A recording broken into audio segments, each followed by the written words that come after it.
या देशाचे उत्तम संबंध अनेकदा राहिले। इंदिरा गांधींमुळेच पाकिस्तानचे दोन तुकडे झाले।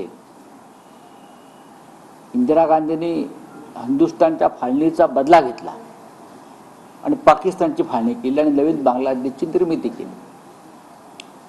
तो बांगलादेश शेख मुजीबुर रहमान यांच्या नेतृत्वाखाली सोपवला, त्यांची हत्या झाली।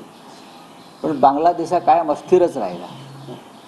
पण शेख हसीना यांच्या बाबतीत इतकंच सांगता येईल, लोकशाहीचा मुखवटा लावून जे कोणी आपल्या देशामध्ये हुकुमशाही आणू इच्छितात, स्वातंत्र्य धोक्यात आणू इच्छितात, ते कोणी असू द्यात, जनता त्यांना माफ करत नाही, जनता रस्त्यावर उतरते। हिंदुस्थान सारखीच परिस्थिती बांगलादेशमध्ये निर्माण झाली होती। तेथे विरोधकांचा आवाज दाबण्यात आला, निवडणुकीत घोटाळे झाले,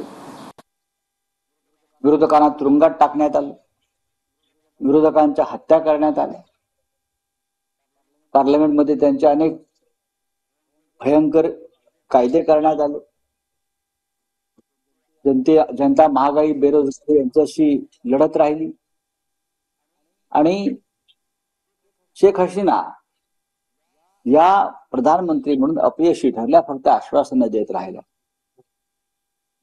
लोकशाहीची जपमाळ ओढत त्यांनी हुकुमशाही पद्धतीने देश चालवला। त्याचा काय परिणाम झाला हे भारतातल्या सध्याच्या राज्यकर्त्यांनी त्याचं चिंतन केलं पाहिजे। उद्धव ठाकरेंचा दौरा, यामध्ये महाविकास आघाडीची पण बैठक होणार आहे का? सीट शेअरिंगचा फॉर्म्युला पण महाविकास आघाडी